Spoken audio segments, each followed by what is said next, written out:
I didn't even know what it meant that some of my videos went viral. I'm like, who's seeing this? Like, are these numbers real? Yo, this is Lydia Keating, a comedy writer turned content creator who's known for her runs and fruit obsession. When we started Creators Lunch back in November, she was our inaugural guest. It's like a creator power lunch. Yeah, okay, cool. During her first visit, we talked about her growing up in Rhode Island, I'm from a really small beach town called Little Compton. being a collegiate athlete at Yale, and how she transitioned from doing stand-up comedy in LA to being a full-time creator. When the pandemic happened, there were no stages to perform on. I was like, how am I gonna keep this muscle of like performance sharp? And so I started putting stuff out on Instagram. Unfortunately, we had to scrap the initial recording because we had no idea what we were doing with the audio. Thinking about engagements or followers or anything like that. Thankfully, she was very generous to come back and chop it up with us again. Appreciate you for coming back. Oh, I love hanging with you guys. In this episode, we talk about TikTok experts, Because TikTok is full of all of Yeah, that, right? just people spewing I bullshit. never yeah. trust a TikTok cook. the struggles of being a multifaceted creator, When you're trying to make that pivot, the first videos you make are gonna flop. and Kevin Kelly's 1,000 True Fans. When people unfollow me, I'm like, okay, well, good, I guess. The people that are still here are the people who are actually gonna engage with my content.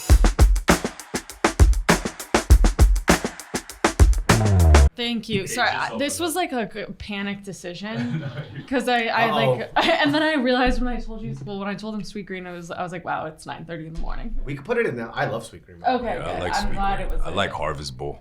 Yeah, the Harvest Bowl is good. I do think that sweet green is an interesting business, though.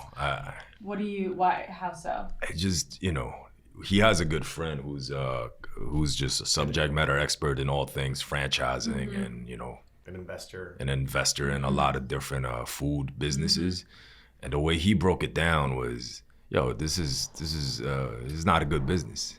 Really? Why? It's not a good business in the sense that it has just it's not a profitable fundamental, because they have like locations in prime real estate, which is huge overhead, and you're selling leaves, and But people love it, and they're selling them for like it. When I go to Sweet Green with tax, it's like, and if I get a drink, easily like $21. yeah. Well, I think what he was saying was essentially that they're selling cool, but the product itself is a commodity.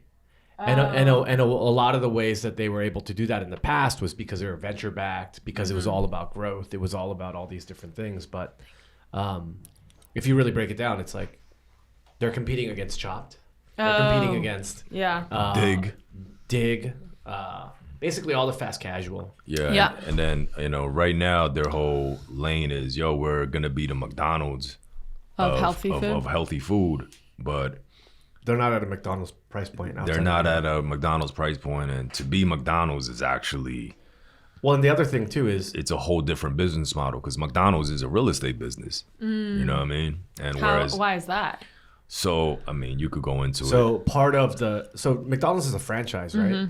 And then they have mandates in there to be a franchisee. You have to go to Hamburger University. So like the training, there's like training because there's standard operating procedures for all that stuff, right? What is a franchisee? A franchisee is someone that licenses the brand name. On Righteous Eats, we typically cover small mom and pop businesses. So it's Lydia's Sandwich Shop. Yeah. And you have one, and maybe you have two, maybe you have three. The alternative to that is you have Lydia's Sandwich Shop. You only have one, but then you sell Lydia's Sandwich Shop, which has always on marketing and awareness because of what you do as a creator, right?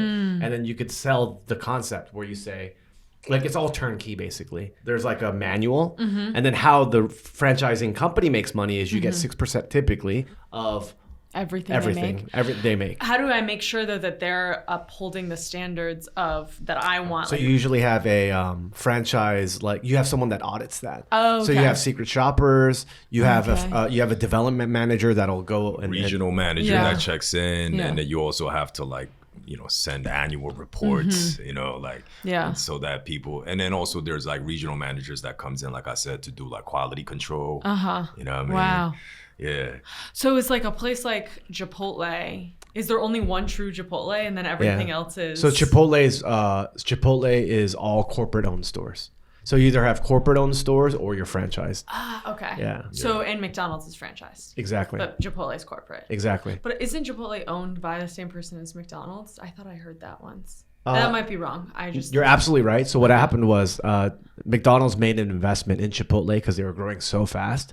And then they were like, okay, this is great, but it doesn't really fit our thesis. So then Chipotle bought themselves back and then they went public. Oh, okay. Yeah. Yeah. But yes, you're right. They were owned in part by McDonald's. Huh. I didn't know any of that. Or I didn't know that whole franchise system. So those are the only two options, corporate owned or franchised. Typically. Or just single unit operator. And, you know, like, let's say if like key locations, let's say a McDonald's in Times Square, that's most likely corporate owned, corporate owned and operated. But if it's like a McDonald's in somewhere in the deep cut Wyoming next to like a gas station, probably a franchisee. Okay. You know what I mean? Yeah, So yeah, like there's like specific locations where they need it for marketing purposes. Yeah. You know, that they could be present in like a key location. Right. You know.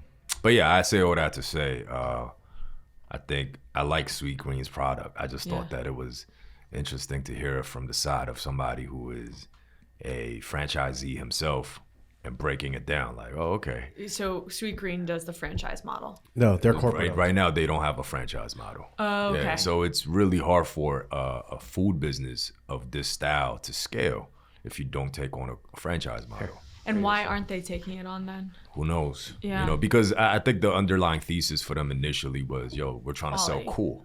Oh, We're trying to sell that, yo, we're this thing that, because, you know, and also as easy as it sounds, running a franchise is actually really challenging to create that system. I mean, it sounds, and to like make sure that every one of your stores are like, you know, as I said, like matching the original vision you had. Totally. I mean, that must be like so hard to be consistent. I mean, like Dunkin' Donuts, for instance, right? It's easy to run a franchise because, yo, you're just getting a product that is shipped to you. Yeah, and like you all just the gotta donuts sell are it. shipped. You know None are what I made mean? in-house. No, they're all shipped. So it's like, like you could do that. Yeah. You know, like if it's like a McDonald's, as easy as it looks, yo, there's like 60 items on a menu. And certain burgers have to be done this way. Certain fries have to be done this way. Yo, you actually do have to go through a quality control process. Yeah.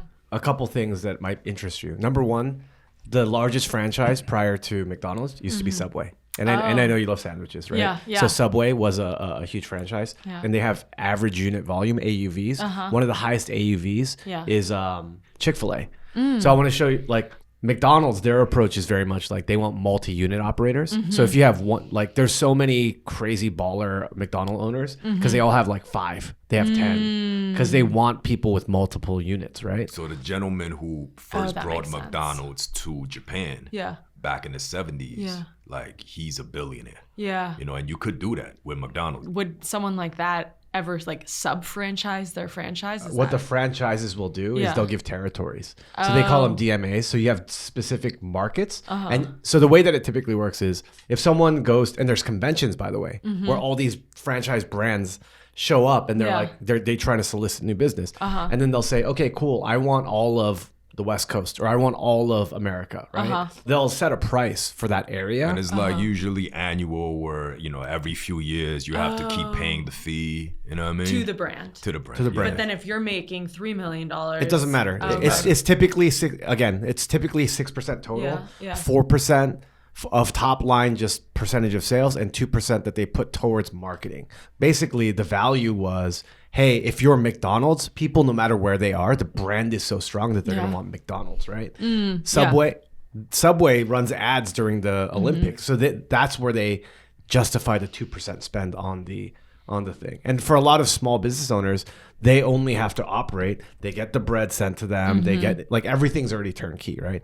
McDonald's versus Chick-fil-A is very interesting in that McDonald's wants multi-unit operators. Chick-fil-A wants single operators. And so multi-unit is a franchisee who owns several. Exactly. Okay. But Chick-fil-A is very much the opposite. They're like, hey, we want Jakey to own one, and he has to work it at least 1 day a week, because their whole philosophy is if that owner is that invested in it, the quality and the brand, the customer service is that much higher. And that's why Chick-fil-A, they have the highest average unit volume in the game. And that's why, like, generally, forget how you feel about their social sort of beliefs, but most people that go there, they love the brand. You know what I mean? I mean, people always speak of how like what's the thing that people at Chick-fil-A, the employees always say, my pleasure. Yeah. Like they have to say my pleasure to everything. Yeah. I mean, it's like a talked about thing, how good the customer experience is when you go to Chick-fil-A. So what he was saying about real estate, to bring it all the way back, in their franchise agreement, McDonald's owns the land. Yeah. So you can't even just put a McDonald's where you want. You have to put it in their predetermined locations. And guess who owns the land that the franchisee has to pay rent on? McDonald's? Well, McDonald's Corporation. Oh, so they're making Super money smart. two ways. Super smart. Yeah. Oh, so they're like this is what you're saying, they're a real estate company. Yeah, this is the real estate thing that I was talking about. Okay. Wow, that's fascinating. So they're like paying rent to McDonald's and they're paying a 6% of their Franchise fee. profits. Totally. Yeah. Wow. Interesting. And then- Kind of makes me want to start. No, totally. I want to start my own McDonald's. Or like Well, I mean, I version think that's a of- perfect sort of topic because why do people even sign up to be a franchisee? At the end of the day, it literally be like 1-800-GOT-JUNK. Yeah. The entire value of that franchise Yeah. is that it's easy to remember when you need like disposal services, right? Yeah.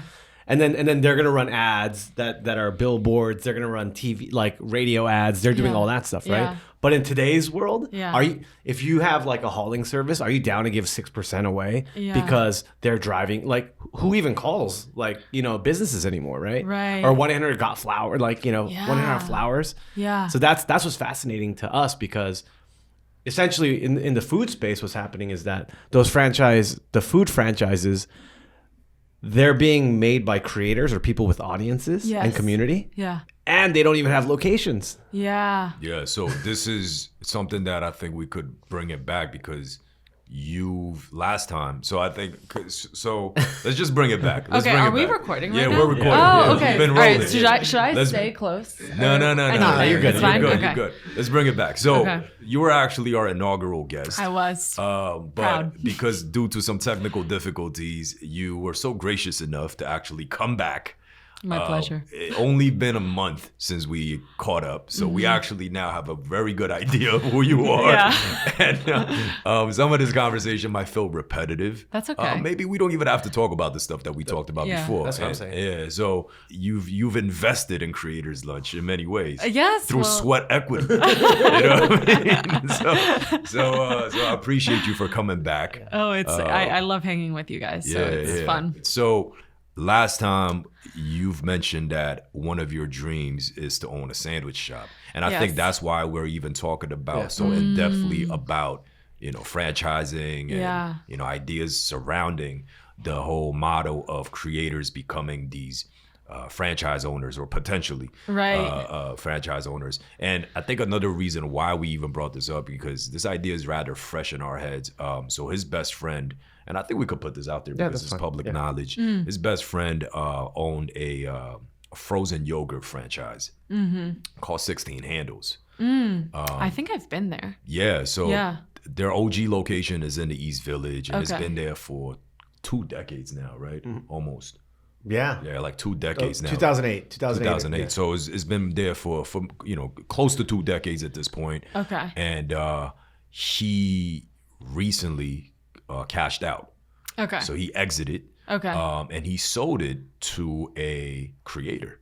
Wow. Yeah. Interesting. And he sold it to a creator. And his thesis was that, as much as I could invest in marketing, Yeah. and as much as I could continuously try to improve my customer service Yeah. and innovate in terms of product line, there's only so much I could do in terms of connecting with a community. Yeah. And this creator has millions of followers Right.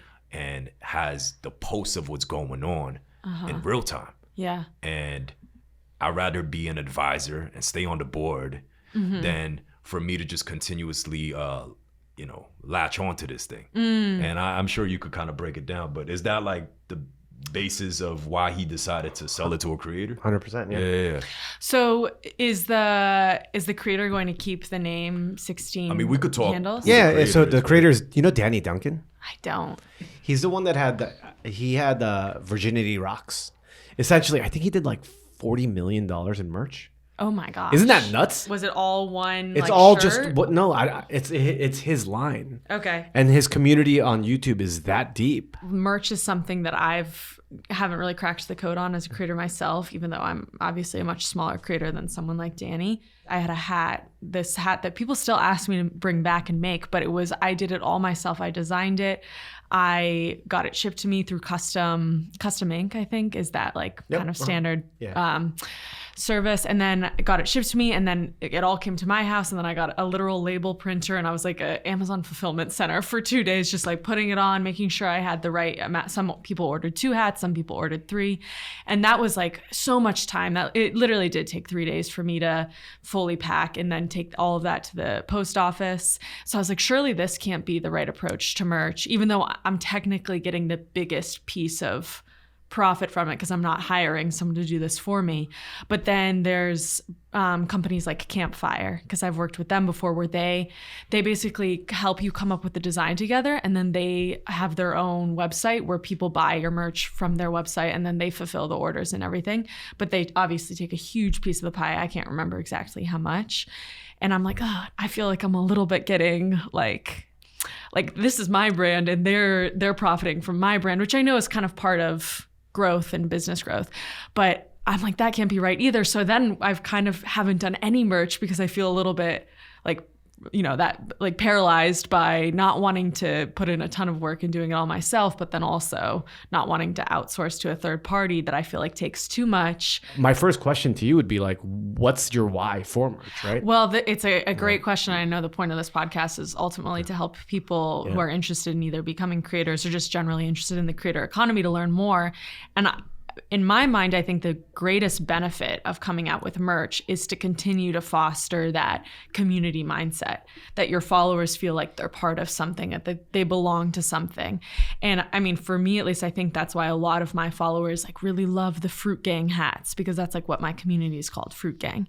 And I mean, I kind of have this, like, this is like my broad strokes philosophy of the internet and of creators, that it's, we live in like a world where loneliness is at its like all-time high levels, and the internet is this way for us to feel connected, but we're not really connected with each other because we're all behind screens. But I think merch and like wearing the name or wearing a hat that says the community that you're part of, whether it be Fruit Gang or something else, you just feel like that little more part of a group. By the way, let's zoom out a little bit, right? You know what a t-shirt or a hat is? It's a cross. It's the Star of David. Yes, exactly. That's exactly what that is, right? Yeah. It's something that symbolizes to others around the world that this is the community that I'm part of. And then I don't want to turn this into a religious thing, but if you really break down what those institutions that I just brought up are, what do they provide you? They provide you they provide you community. You have ritual of attendance. You have values. You have missions that are reinforced. It's so interesting. Okay, so I've been thinking so much about religion recently because I grew up totally atheist, but this parallel that you're drawing is so true. And, if you look at religion and you look at creators, what did both start with? Sometimes I always feel worried about offending people when I talk about religion as someone who isn't religious, because I'm like, I don't want to undermine their religion. But at the end of the day, the Bible was a story that someone wrote and told. And what was that initial use? It gave people an entertaining story. And then over time, it became all these other things that you listed. And a creator initially, what are they? They're entertainment. But then it starts becoming like the creator's community becomes something bigger than the creator itself. The belief. Yes. The belief get fortified not by the actual mouth that originates from. Is the gospel that gets preached, and then it eventually turns into something else. Like Paul didn't hang out with Jesus. Yeah. You know what I mean? Yeah. Let's drill in even more, right? Yeah. So when I say the word creator, when I say serve, when you say, oh, that person's what a cult of personality. Yeah. You have K-pop idols. You have all these things. None of these things are by mistake. Yeah. Right? Yeah. Because at the core, I completely agree with you that, it all starts with it starts with a testimony and a story, right?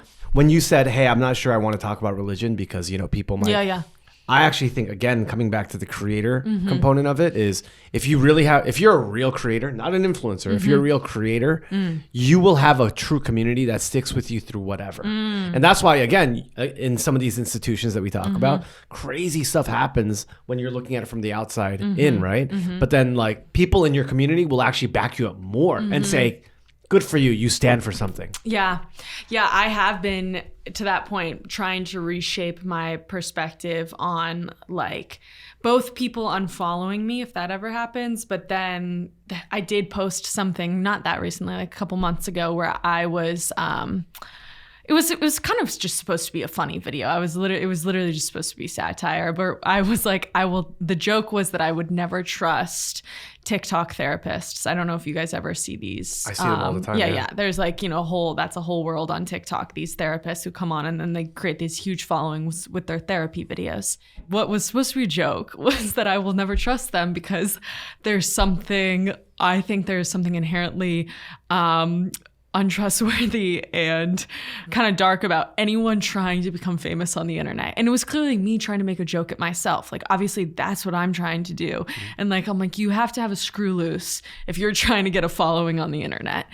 And like, obviously a therapist is supposed to be this sound voice of knowledge. Anyway, it was a joke. It wasn't even a very funny joke. But then one of the TikTok therapists, I also posted this on my burner account. One of the TikTok therapists with a huge following duetted my video and was like, this is incredibly offensive, especially given that like I am here giving free help to millions of people, blah, blah, blah, blah, blah, blah, blah. And I was like, oh God, like, okay, I like triggered him in some way. But then some people from his following came to my video in my original video in my comment section and was like, what a disappointing video. And like, we're like shitting on me. Right. Not the first time this happened. So I was like, oh, okay. And then my followers, especially like the people who follow my burner, these are loyal folks, like if they found my burner account, like they like know me, I feel like. And then they started defending me. And I was like, okay, that's kind of cool. Like all the time. These people, like they get it. I was making a silly joke. Maybe it was landed on this one man the wrong way. But like, I didn't say anything that was like cruel or like trying to punch down, that sort of thing. And that was cool that like, I feel like I saw my followers really know me and see me. And the same thing with when people unfollow me, I'm like, okay, well, good, I guess, because I'm getting the people that are still here are the people who are actually going to engage with my content. Can we share 2 like tactics from that actually that we do all the time? We literally pinned that comment to the top. Oh, smart. So you guys don't give a fuck. You're like, we are not emotionally we tender. Literally we'll pin it to the top and we'll reply. Because what ends up happening is that reinforces your community and signals to everybody that like you are who you are. And if you don't get it, you don't get it. You should make that a series actually. Yeah. I never trust a TikTok finance bro. I never trust a TikTok financial advice because TikTok is full of all of that, right? Yeah, just people spewing bullshit. I never trust a TikTok cook. Yeah. It's all of it, right? That's what it is. And then as long as you're here's the thing: you could even be self-deprecating and make the entire. I mean, you used to do stand-up comedy, right? Yeah. Like the whole thing is a joke, and if they don't get it, it's like, yo, my community, they get that it's a joke, but you're gonna keep getting that churn of like. What do you mean financial? Because everyone's an expert. Yeah. Everyone's a studio gangster. Like everyone's out there doing their thing. Yeah. And no one's, That's actually a pretty fun series. That's what I'm saying. If you actually talk about like, I would never trust a TikTok chef as you're cooking. Yeah. You know what I mean? And then you're like, I never trust a TikTok accountant as you're doing taxes. Yeah. Well, I mean, I would find that hilarious. Yeah. I'm not on like TikTok, finance TikTok. But I am on cooking TikTok, and I clearly am on a little bit of therapy TikTok. And both, I with the chef, there are some chefs that like the stuff they make. I'm like, that looks disgusting, and they like at the end of the video they eat it, and they're like, and I'm like, no way, it was that good. But I think again, it's also interesting because we know that you've attempted to do stand-up comedy. And I have attempted. You had a whole phase where you were working and you're working as a writer, and that was a trajectory for you. So I understand that you have this understanding of humor, and you also get that there's nuance to humor. Yeah. And in comedy, if you're not poking fun of something, which inherently is gonna make somebody somewhere offended, then it's not great comedy in my opinion. Yeah. So the fact that if you're doing a comedy where nobody's ever gonna be offended, Yeah. I don't even know if like I want to watch that. Right. You know what I mean? You know, there's like social media expert, like there's brand managers on TikTok telling you how to make videos. Oh, yeah. There's so many people because he gets upset whenever he sees one of those. It's like, what the fuck are all these people? Because you do not. A lot of the times, do you think they're giving bullshit advice? well, I think that right now the only way you can find a community and build a community is by making your utility super obvious. And so what I think happened was a lot of people went to things that had large addressable markets where people were looking for information, taxes, stocks, therapy. Like they went to all these places and then they started becoming like so-called experts, right? And TikTok is really great for that in particular because they didn't check you. Like they didn't check you, right? You didn't need to come on with an existing like fan base or a community. If you were making the content almost like a Google search or like a wiki article, they were just feeding you to whoever else. And because you don't really follow names anyway on there, they're just like, okay, cool, I'll follow. Yeah. Well, okay. So I'm interested in what you guys think of this because I feel like we're talking about a very specific type of creator where you're as you're saying, the utility is obvious with the first video you watch. If they're a lawyer creator who gives legal advice, like every single video that they post on TikTok is about legal advice. But what I find myself most interested in doing as a creator, and maybe this is because I feel like I don't have a very niche skill set that I can offer on the internet other than being like a vaguely entertaining person. And the people I see who do this specific type of content creation and are very successful with it are ones like the Emma Chamberlains who, like, what does Emma Chamberlain do?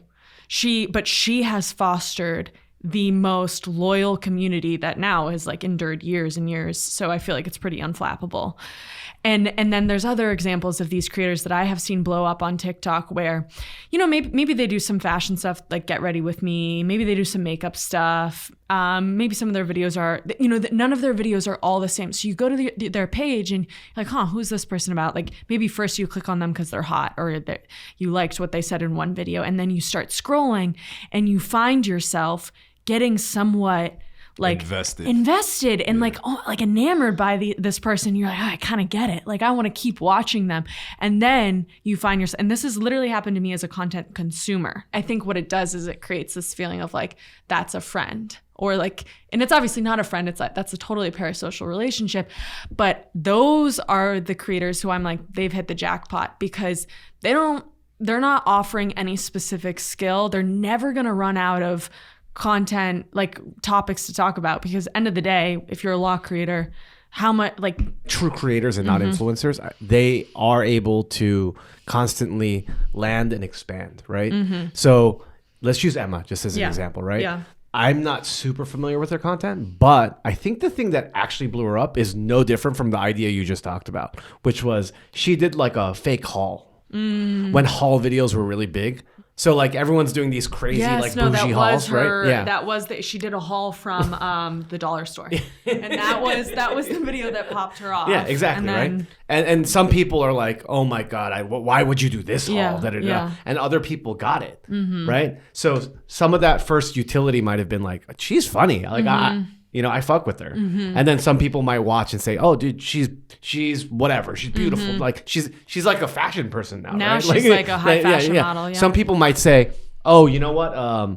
What an amazing business person with Chamberlain Coffee. Like you know, it could be so many different things. But I think she's such a great example of someone that's been able to constantly reinvent and adapt. Yeah. And do it in a way where she's probably gonna have attrition and churn throughout all of that, but continuously do it. Now, I loved our last conversation when we talked about the struggles of being known for one thing, both of you guys, and then having to shift and try to grow so that you can constantly expand, but then finding sort of friction and resistance to that from your community. I love that. But you guys have that same thing, both of you. And I actually think it's great that I'd rather go through that friction every once in a while for us to go into different addressable markets and just continuously expand even as human beings. Because I started off on TikTok making cooking videos.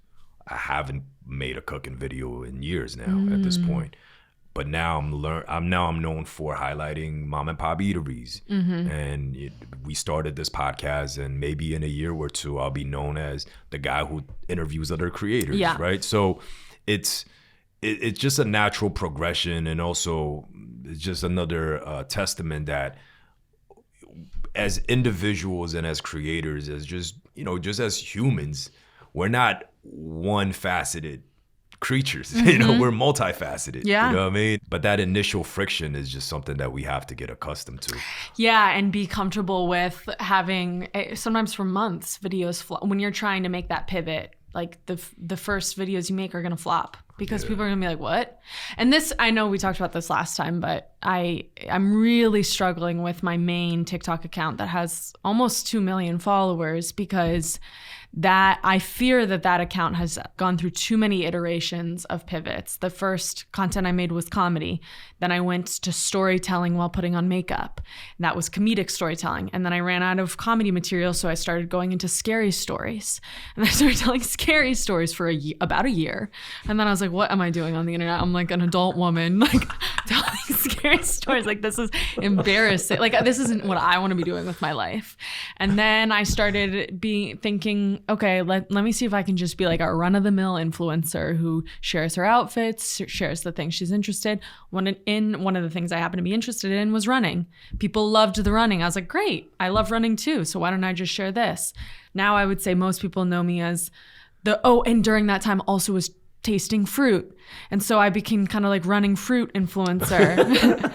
And it's just like, now, I don't know. And then I was traveling. I'm like, do I do travel content? It's just too much. And now my videos flop on that account constantly. But that's not your fault. It's not, I don't look at it as your fault, because it's a combination of a lot of things. I mean, TikTok as an app has also matured. And right now they probably have 1 billion TikTok users, right? Yeah. Like, hypothetically, I don't know the exact number, but once you hit that billion mark, the growth is only going to stall as an app. So that means that there's 1 billion people now on the app, and there are more and more creators coming in. And TikTok is, even though it's a social media, it's also a media company. So whoever that is gonna have an influence on the algo, even though everybody in that building always says we have no idea how the algo works, they're also doing programming. Oh, so you think they choose creators? I don't think they necessarily choose it. There was evidence that they can press the button and kind of put the thumb on the scale to whoever they wanted. Yeah, so we need some fresh faces. Yeah. So Jay Key was the deep voice Asian food creator in 2020. Yeah. 2021, let's get another Asian food creator in 20. You know what I'm saying? Like it's just gonna, like, I don't think it's done in a way where they're not looking out for our best interest. No. You know what I mean? But they're looking out for their best interest. Yeah. Does that make sense? Totally. But I do think that there's something to the automated algorithm not being able to identify and clearly put you in a lane.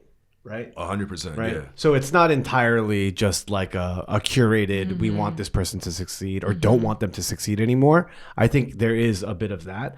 Thank you for sharing your journey. If we shared Jay Key's journey, it'd be the exact same thing with the exact same struggles, which is why we split out Righteous Eats even, because people were like, yo, keep cooking. Why are you highlighting restaurants? We don't want to see this shit.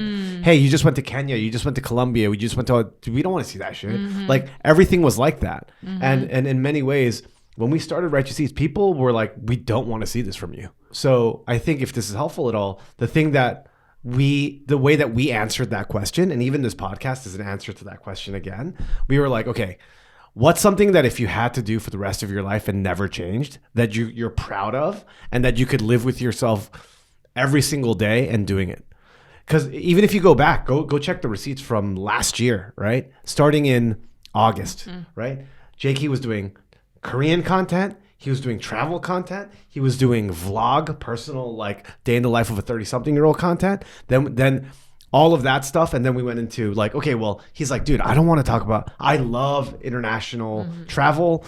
I'm not trying to spend 9 months out of the year on the road. Not right now. Yeah. Right. I love K-pop and I'm a subject matter expert in like all things Korean because I read the Korean news. Like I do all those things, but like, I'm not on it. So I'm not so up to date that I want to become the subject matter expertise on that. Yeah. Sure. I like New Jeans, but I'm not, I don't want to be the go-to person for that. Yeah. And so what we ended up on was, okay, well, what are you passionate about? He's like, dude, we talk about the creator economy every day. Let's do that.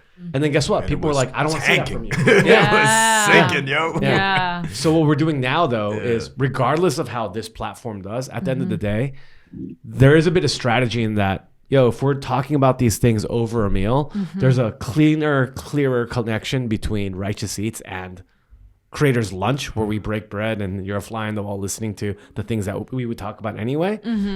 But then secondly, regardless of how it does, we're not going to stop. Yeah. Because we believe in it. Yeah. And that's what Righteous Eats was. Yeah. And that's what this is. And it's also a separate channel now. Yeah. So it's not just something. Well, isn't that what Daddy Snorlax is? Like, yes. That's your commitment to you. Yeah. Right? And completely. And that I've had this, and I don't think I've ever really put it to words even in my own head, but this same exact conversation with myself of like, okay, what do I want to do? Like literally, what do I want to talk about? Who do I want to be? And I think a lot of it, like that question, the way I have historically answered it for myself is who do I admire? Because who do I admire is a huge indicator of like the qualities I want and the qualities I want to have myself. Obviously, that's not always the case. Like I admire LeBron James, but I don't want to be a men's NBA player. You know what I mean? But I admire, like I constantly find myself admiring Joan Didion and Susan Sontag, who are like these, that in their time, they were, what they really were is cultural critics, and they put it into beautiful writing, and, they wrote amazing essays. That in a way, like, what does that look like in a modern day? Like someone who's a cultural critic and like, I don't know, most of Daddy Snorlax is literally me just shooting the shit on my it's very raw. It's me just talking to my camera. And some of those videos do really well. Like sometimes people really do care what I have to say and like my thoughts and my perspective. And if I could just continue to make content, and I know that seems like kind of lazy content, and I think like just talking to your camera like that compared to the type of beautiful content you guys make. I don't think it's lazy content. Yeah.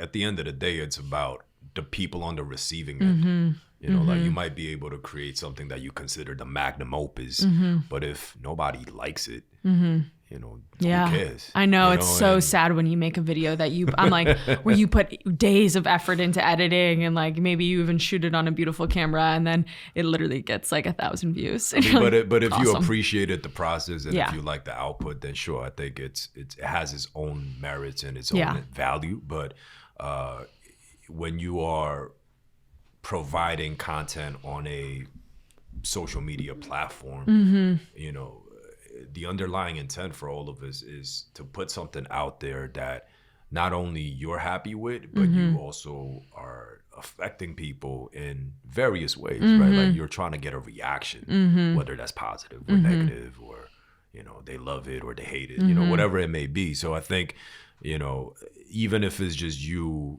shooting the shit, talking about a specific topic of what's going on in the world and your own perspective, and if that's connecting with your audience, that's what your community wants from you, then yeah, sure, I think you should just continuously do that. And I think it's interesting because I started Lydia Lou, my main account, talking a lot and saying a lot of controversial opinions. I mean, it was me sharing my stand-up comedy, which, like, as you said, is like, if you're not offending anyone with your comedy, then like it's probably pretty lukewarm. Yeah, It needs that sazon, man. Yeah. It needs seasoning. Oh, it needs seasoning. For sure. Yeah. And I wasn't scared at all because like I was like, okay, I didn't even know what it meant that some of my videos went viral. I'm like, who's seeing this? Like, are these numbers real? Like, I didn't even know. And then over time, I got a little, I get, what's the word? Like when you've been burnt a couple times and so you get a little shy, like scared of the flame a little bit because I had a couple videos where. Well, you had a lot more to lose. more to lose and more eyes on my content, so more haters. Just, the more eyes you have, the more critics you're gonna have in the comment section. And as much as I'm like, oh, that didn't affect me, like I think it did, and it made me be like, okay, I'm just gonna keep saying less and less and less, and like, and share more. Like, what's the most benign, uncontroversial thing you can do? Eat fruit on the internet and say, oh, it's amazing. Like, even when I was trying, like when I tried durian, which like stinky. Yeah. And I did not like durian. I knew that if I posted a video of me absolutely shitting on durian and being like, I really did not like that, and being really honest with my experience with the fruit, people would be like, you're a white woman on the internet eating a fruit that's conventionally from Southeast Asia, and that is racist of you. That's what, and I, even when I made the video where I was like, oh, it's not really my thing, but I can see why people would like it, which ended up being what I said on the internet, there were still people in the comments being like, and people were debating, oh, I thought she addressed it politely. I thought she was, and I was like you can't even be honest about how you, like, whether you liked a piece of fruit or not without those sort of accusations on TikTok. Like, I'm just gonna run. Yeah. Who can I offend there? Be silent. Yeah. Because the internet is so vast, and you have no control or visibility of who is watching this, who is watching your content. You're always gonna have somebody out there who feels differently. So even pertaining to running content and me talking about openly how I've gained some pounds over the years, highlighting food, making food, and I openly talk about, like, yo, this year I wanna shed some weight, and I wanna get my jawline back. Yeah. Jawline retrieval operation. Like I and a lot of people they find it funny. They're encouraging me, but I also had a group of people saying that I'm fat shaming. Yeah. Yep. And I've been accused of fat shaming before. Yeah. I'm just saying, like, I want to be active, dog. Like, I'm talking about me. I'm not saying anything about you, but just me talking about, like, I want to stay fit. I'm not, you know what I mean? Like, how's that fat shaming? Like, totally. I actually, like, seriously thought about this. I was like, yo, I don't get how that is fat shaming, because I'm talking about me. I'm not talking about you, unless that you had a certain type of preconceived notion that I'm supposed to be this type of way, and I apparently said something that didn't align with how you perceive life. But that doesn't mean that this isn't me attacking you by any means. Yeah. You know what I mean? Yeah.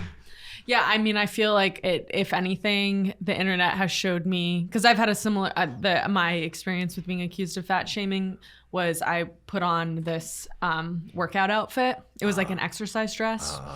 And I was like, oh, the last time I put this on, I felt fat, so I didn't wear it. Right. Why are we so mean to ourselves? Like, it was part of a get ready. And then it was like, cut to, okay, I'm going to wear this hat today. Right. Anyway, I post that video. I go for my run. I come back and people are like, this is such a fat phobic thing to say. Because like, and it's true. I guess the implication of what I was saying is because I felt I looked fat, that was a bad thing. And therefore it was offensive to people who are fat. And I do get that, and I felt bad. I was like, at the end of the day, the last thing I want is anyone to watch my content and feel bad about themselves. But I also think people have a responsibility to take a step back and be like, okay, not everything is about me. And like, this person can be talking about how they want to lose weight, and that doesn't have to be an indicator of what they think about my body. Right. Because I can want to lose weight and still think a fat person's beautiful. It's just personally how I want to feel my own body. Like, it's like, but people, I think, struggle to separate themselves from like what people are saying about themselves. It's, and it's crazy. Clearly what is your kind of, both of your passion project right now is content that's about the creator economy, right? And that's what this is. That's what other content you're making that's about the creator economy. Jakey, as you said, it was failing at the beginning, or flopping at the beginning. And so I imagine still bleeding. Okay. Still bleeding. And so I imagine you're still having to keep up with Righteous Eats content, because that's your moneymaker, right? Not even. No. It's actually the lifestyle content, the Jakey show. It's just like you. It's the large thing that was known, but to be honest, we're figuring out where it's going to go. It's that still. Okay. There's still It's a lagging indicator. running, lifestyle content. Is that is still what's keeping the lights on. Okay. Hopefully this year, like Righteous Eats, becomes the main moneymaker for us. But the past 2 years, it was just an investment. It's an investment with fruitful results. But in terms of sales, in terms of, actual money coming in for it, that hasn't been the main driver. I think that if you were to make the main channel, essentially Daddy Snorlax, I think that's actually the trend that's going on across the board right now, which is people are essentially trying to purge and find out who their real community is. Right? So just make the commitment that okay, great. Through all these times, pandemic, this, that, the other, I built it from this to 2 million. I might lose 500,000 followers, but I know that 1.5 is my real community. Wait, so are you saying make Daddy Snorlax content on my main account? If that's the thing that you're most passionate about. Yeah. I think there's a couple approaches. You could say, you know what? Lifestyle running content, you're a collegiate athlete. Like that is you, right? Right. It's like, oh, I want to do that and that's going to be my vehicle. Yeah. And if that's the thing that you want to you're willing to, regardless of views, if you're willing to do that for just say 18 months practically. Yeah. If you're literally willing to do that for 18 months, regardless of brand deals or whatever, do that. Right. But if the thing that you're truly passionate about, regardless of brand deals, regardless of viewership, regardless of engagement, that you really want to do is Daddy Snorlax, then do that. Yeah. Because ultimately in that period of time, you will have an even stronger community. Yeah. Yeah. I mean, that's kind of where this is like this pivot point that I'm at. I'm at a point as a creator where I'm like, well, I kind of want to start making some other content or a different type of content, or I exclusively want to focus on Daddy Snorlax and I don't really feel like, I don't know, dealing with my main account anymore. And this was the advice you guys both gave me last time, which is keep up with the main account content and just continue to grow the Daddy Snorlax account. But of course, like, you have to think about, and I'm sure you guys have gotten here about like, well, the value of your time. And do I really have enough time to like really keep up Lydia Lou, but then also really dig my heels in and grow Daddy Snorlax? Because if I really only focused on Daddy Snorlax, if it was my one thing, I don't know, I just feel I could like really pop it off, but maybe that's not true. I believe that to be true. Totally. Thank you. No. You want to know why? Why? Because I think that's going to be the most genuine to what you want to do. Yeah. And ultimately, as someone that's in your community, I will believe it and support it more. Yeah. People know. Yeah. People know. Yeah. And so then it feels like because people know, it feels like the only point of me making the Lydia Lou content is to just show brands who might hire me to make content for them that, I'm still posting. I'm still active. I may only get under 10K views on an account that has 1.7 million. And this is my ego a little bit getting involved, where I'm like, that's embarrassing to post a video on an account that has 1.7 million followers and it doesn't even break 10K views. Like, I feel embarrassed about that. And maybe I should just get over that and be like, well, it's what's going on right now. But I think it's giving me kind of a block of posting on Lydia Lou. Are you active on other social media platforms as well? It's not all the same. There is some overlap. My videos do well on YouTube Shorts, but I forget to post. It's also tough, like, and I'm sure you guys struggle with this, like when one platform allows you to make videos up to 90 seconds, but then the other platform only lets you make 60-second videos, and then TikTok now lets you make 10-minute videos. And so I guess the easiest would be just to continue like the lowest common denominator being the 60-second videos, because that's YouTube Shorts' current limit. But yeah, it's like, I'm like, oh, this was a great video. Whoops, it was 1 minute and 19 seconds. Can't put it on YouTube Shorts without this like random cutoff. So it's not as simple. And you, I think, and I have talked about like uploading content actually takes so much time. Yeah. Like, if on my to-do list is post this, I'm like, oh, that should take 5 minutes. No, that's going to take at least an hour, because you want to get the caption right. You want to make, and then all of a sudden you're like, oh shoot, I put it in captions in the video and that one word is spelled wrong. Now I have to put it, just that it just takes always so much longer than you think. And that's why I'm like, I should hire someone, because at that point, there's not it's just really like checking, Totally. you know? And I know you have a manager, but do you have a creative partner? No. Like, I think someone just to like run something by in terms of like, hey, what do you think strategically? Yeah. That understands the struggle of like the creative process and the challenge of going from. I think that might be helpful, right? Yeah, I think so too. Do you guys, have you found in the creator lunches that most creators have creative partners? The answer is no to everyone except one person, Brian, and he has a manager who his first manager was probably similar to your manager in that. Just handling the day-to-day business negotiations, sort of doing that. And then he ended up switching because after that part was sort of over, he wanted someone that was much more strategic and high level and less about like, hey, instead of 3, you need to make it 5, you know, that kind of a thing, right? Yeah. I mean, frankly, that's where we've had the most advantage in that like we're the sounding board for each other. Yeah. Right. Yeah. I think it's very important to work with somebody who not only understands what you need in terms of like top line business, but somebody who could help you ideate and just like he said, like be a sounding board. Because then you could have the trust to say, hey, like we literally said, regardless of how this does, are we passionate about it? Like, all right, fuck it, we're gonna do it. I do also understand that right now you probably need a person who could help you do a lot of the stuff that's time suck. Yeah. Which is like uploading, editing. I briefly tried to hire someone for editing, and it didn't work out for a couple reasons. The main one being that she lives in Boston, and obviously I moved to New York. But it was also challenging. Like she watches my content, she knows my style, she knows like the vibe I'm trying to give off, and even still couldn't quite get it down to the point where we kept having to go back and forth with revisions. And then I was like, okay, this is taking me longer than if I just had edited it myself in the way that I wanted it. So I guess that's kind of a growing pain of hiring someone. 100%. And it's an investment that you have to make if you want to commit to it. Yeah. You know, and I think the return, I mean, the ROI is not always there, but when you do have an ROI, is that after that process, now you have a well-oiled machine. Right. That they probably will understand your brand, what they will actually figure out how to construct your narrative better than you. Yeah.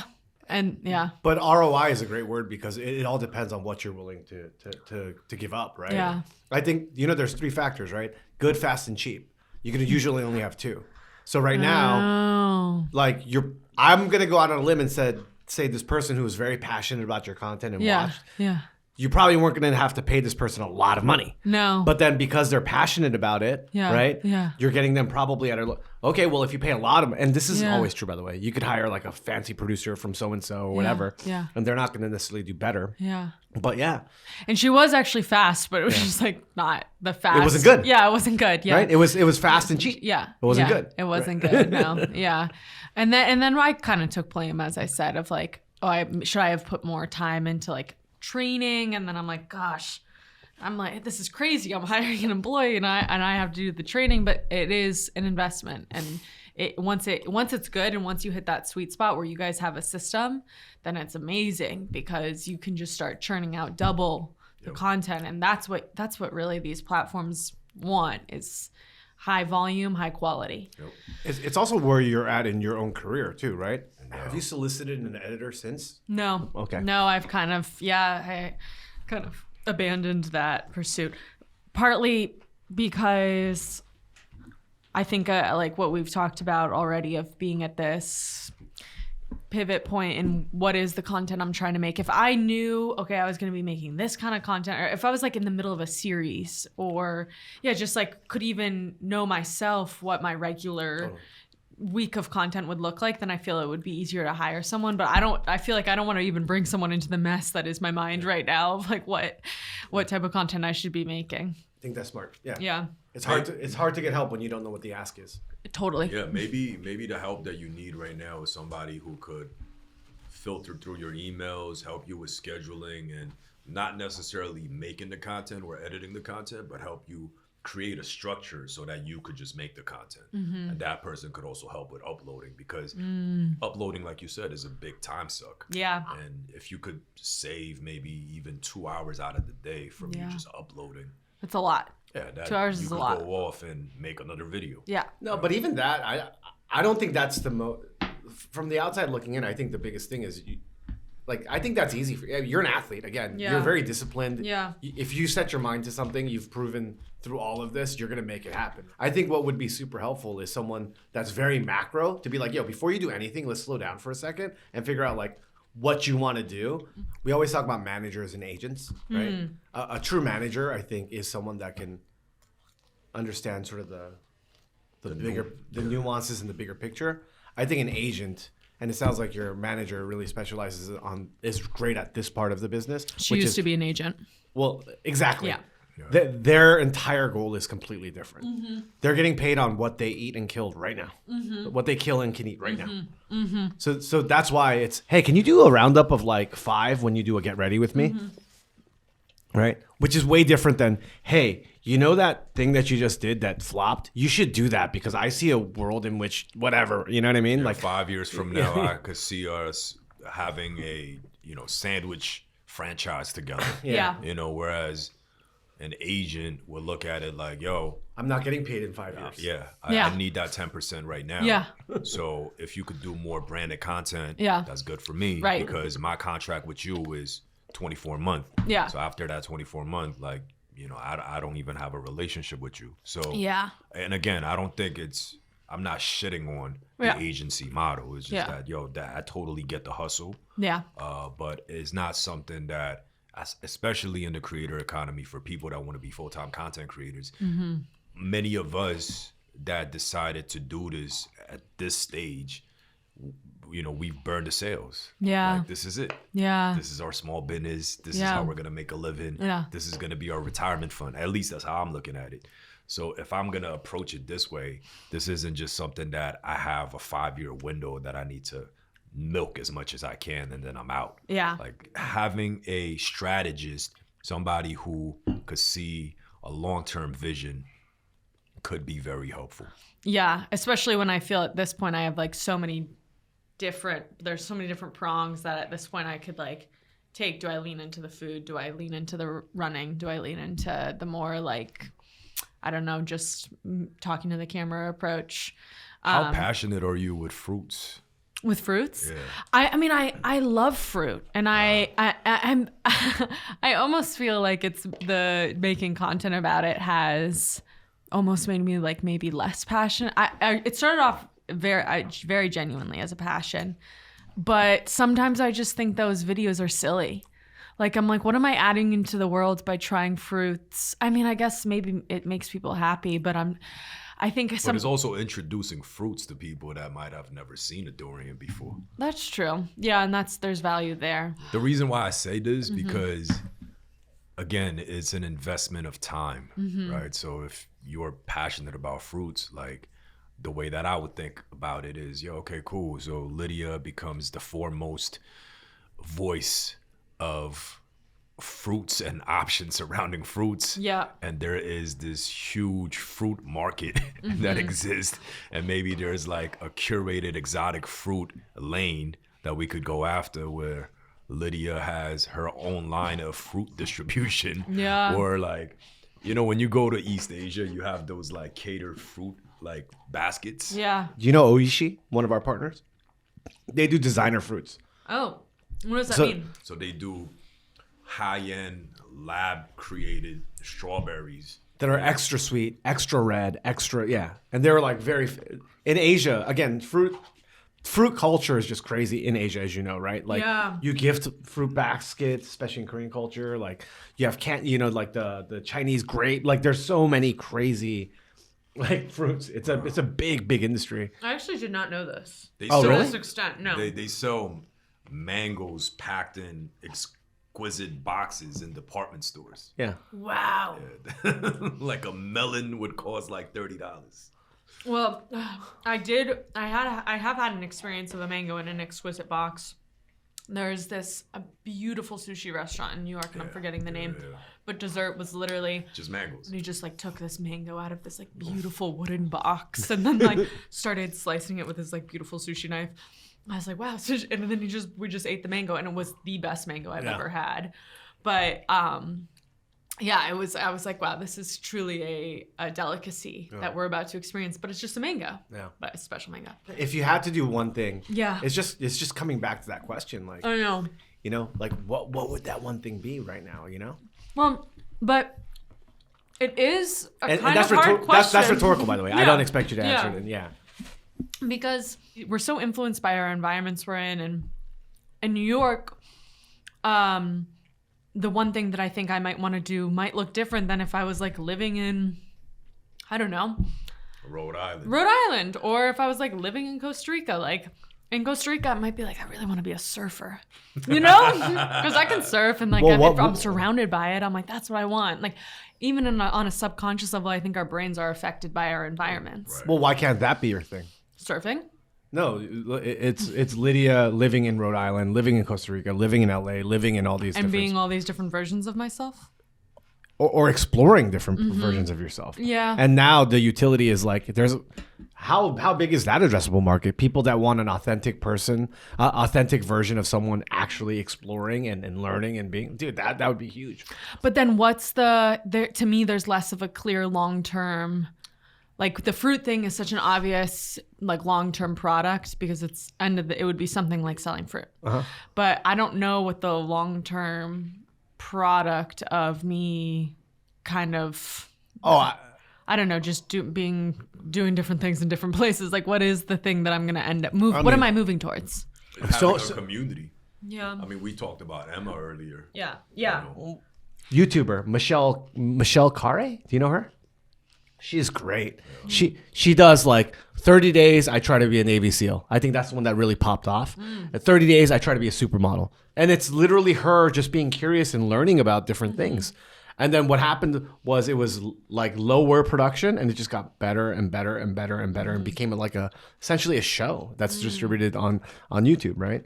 We're probably at time because it's almost at time. 12:15. 14. Yeah. Right now. Okay. If there's anything else. No, actually, I want to. What do you want to talk about? Yeah. Well, I feel I midway through this conversation, I started to feel bad because I was like, gosh, I feel like I should be like, you guys are giving me such good advice. And I feel like I kind of turned this into a, like, what should I do? And so I don't know. I kind of feel like I've, at least in terms of like my own struggles as a creator and like directions I should go, I feel we've spent quite a bit of time kind of getting into it. And I really appreciate, you guys sharing your wisdom with me. I don't know. I feel like we covered all the bases. I don't have anything specific. Lydia, you asked me about like the Coca-Cola and the year-long. Oh, well, yeah. He mentioned that you just wrapped up a year-long deal with Coke. And I was like, oh, Jakey's so smart because, well, I know your deal with On is long-term. And then obviously the deal with Coke, it sounds like is long-term as well. And I'm like, I asked, I was like, do you exclusively do long-term partnerships? And do you just turn away from anything that's short term? And then Sung told me that no, that's not the case. But like, how do you go about? Is Coke and On the only two long term ones, or do you have other? Coke, we don't have any conversations this year, but last year it was an inbound that they wanted me to have a set number of deliverables for the year. So that's what that was. But On was the first long term, and it still is the only long term, but going into this year, the previous brands that we've worked with, whether it's a MasterCard or I have this project that I'm dropping with a fabric rinse brand real soon. And my goal is to always kill the first initial opportunity. So like, let's say, like a brand is like, let's say Coke. Like I think we did a great job last year.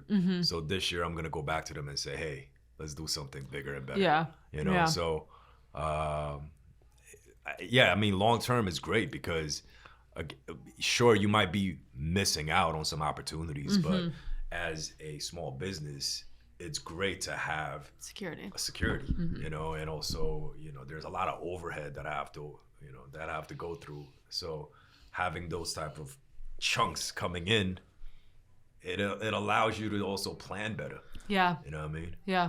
I candidly, we want every one of our brand deals to be long-term partnerships. If you don't want to work with that brand for a lifetime, Yeah. why would you even do one thing with them? Yeah. Right? Yeah. And I think also just even from a brand's perspective, and I've spoken at length with Michaela, who we both know, about their kind of approach to partnerships at On. And it's like, it's so smart for brands to work with creators long term, because the one-off video that you do for a brand, if that does well, that's like very lucky. And I think that's an outlier. Most of the time when I do branded content, even if it's branded content with a product that like totally aligns with my like fitness or fruits or something like that, the chances of that video flopping are always so high. And I don't know why. I don't know if it's because when you have to disclose that it's an ad, the algorithm is less likely to push it out or whatever it may be. But then the long-term partnerships where you're just like organically, you know, I'm just wearing On stuff casually when I go on runs, when I'm out and about, and I'm posting pictures that go on my story, go on my like reels, whatever it could be, like that's the type of content that over and over again, people are like, oh, I've seen that jacket now a couple of times in Lydia's content. I kind of want to buy that. Like that's where I think that drives consuming. 100%. Buying, I mean, purchasing. you're essentially waving the flag. You are in the front lines. Yeah. Being an ambassador. Yeah. Literally. Yeah. When I was getting my MFA in creative fiction writing, like one of my professors used to always say, you really have to regard your readers as smart. And in the moment you stop thinking of your readers as smart and say you're writing a mystery and you start giving the most obvious clues, that becomes an uninteresting mystery novel. That's not like if it's like, okay, well, I know who did it. I know who was the murderer. No one wants to read the book anymore. So you have to think of your readers as smart enough to solve the complex version of the story where it's not the answers aren't spoon-fed to you, and the smart ones are picking up on things, and that's what makes something engaging. And I think of that with my content, and I did go through a phase, and I'll admit it, where I was like, the majority of people out there just view me as the fruit girl, so I'm going to be the fruit girl. I'm going to be the most watered down version of myself to appeal to this very like reductive view of me. But those aren't my 1,000 real fans. My 1,000 real fans know me as Lydia, the complex individual who is sometimes vulnerable, sometimes like snarky, sometimes kind and funny. I don't know, like who's, you know, view me as dynamic. And though to that audience, my real fans, I think of them as incredibly smart people who those are the people I'm talking to. Totally. And I don't want to lose sight of that. Sometimes it is easy to lose sight of, but yeah, it's a constant balance. Yeah. I talk about this a lot. The people that watch these videos or announcements or even this content that we put out, it probably doesn't get the same engagement or views as something that I look at it as complete irrelevant, idiotic, you know, like rudimentary. And those people that consume the latter, they're probably the ones that knows me as the food guy or the Asian kid that I see on the FYP, which again, that's not my 1,000 real fans. Yeah. You know, but my 1,000 real fans know that, okay, like J.K. addressed this 6 months ago from a different video. Like they could pull up receipts. Yeah. And it's a balance because once in a while, you do want to get that viral. Get that boost of like, oh, yo, like I got this video go viral, okay? And it's reaching people that's probably never gonna come back, you know? And but you also want to make sure that your core is addressed properly, you know what I mean? And it's good to never lose sight of that, but it's a balance. So he describes it as basically, and I'm gonna paraphrase his words, like 1,000 people that fuck with you, meaning 1,000 people that support you in whatever you do. And so he uses like a musician as an example, right? People doing indie music. It's like, okay, well, why is it 1,000?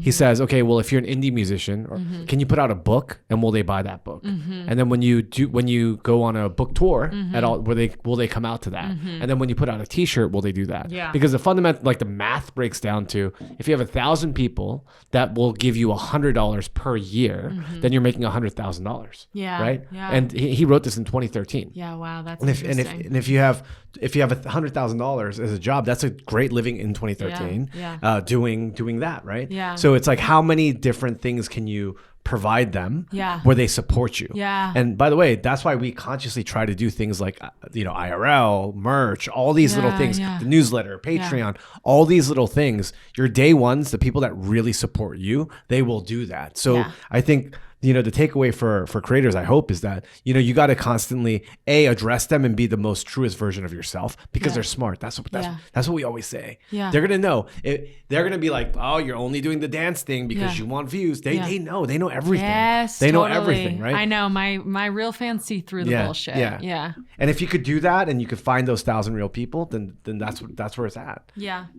And again, that's where I think the purge, a lot of people are doing that right now. Yeah. Everyone wants to be cool with everyone. That's not a reality. Yeah, it's not. And not everything is going to be made for everyone. And that's all right.